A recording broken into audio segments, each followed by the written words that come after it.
So this is a new series that I intend to do based upon a conversation that I had with one of my concealed carry handgun instructors in the drive-through line at a local fast food establishment. I'm Chad Thompson. I'm the state's senior or lead firearms instructor at the North Carolina Justice Academy and the school director of the Specialized Firearms Instructor Training Program. The concealed carry instructors know who I am. The citizens in North Carolina may not. The person was asking me a bunch of questions that I felt a concealed carry instructor should know already. As part of my job here, I teach these concealed carry instructors, and I know that I go into great detail into stuff that he was asking me about. So I asked him how long he had been certified to teach, and he said for 6 years. I was then, in my mind, understandably critical of him, and I told him, then you've been putting misinformation out there for the last 6 years. He thought about it, and to his credit, I had not considered this, but he responded, Mr. Thompson, you do this every day. You've been there for 15 years. You've been an officer for over 30 years. You deal with this every day. You live, eat, sleep, and breathe firearms, concealed carry, firearms instructor training. We have no opportunity for continuing education once we leave your class.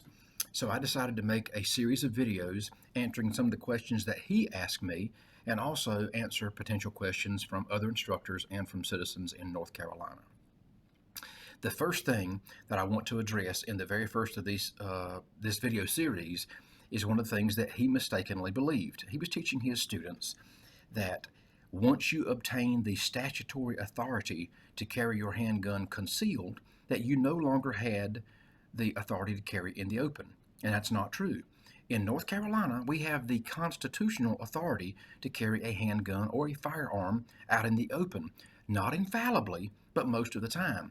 And he erroneously believed, where he got the information he never shared and I didn't ask, that once our citizens gained the statutory authority to now hide a handgun on our body, that we no longer had the luxury of carrying in the open. That's not true. In North Carolina, we can still exercise open carry even upon the issuance of a concealed carry handgun permit. The second thing, this gentleman believed that the concealed carry handgun program only applied to one handgun. Now, one caveat, North Carolina does not have a concealed weapons permit. We have a concealed carry handgun permit and a concealed carry handgun program, which means the only thing that we are allowed to carry concealed as far as a weapon on or about our person is a handgun. This gentleman believed that it meant only one handgun at the time. No, that's not true. We can carry as many handguns as we are comfortable carrying on our body at one time. I'll tell all of you all, there are 2 times in your life you can have too many handguns or too many bullets: if you're swimming or on fire. Other than that, as many as you're comfortable carrying is the correct answer.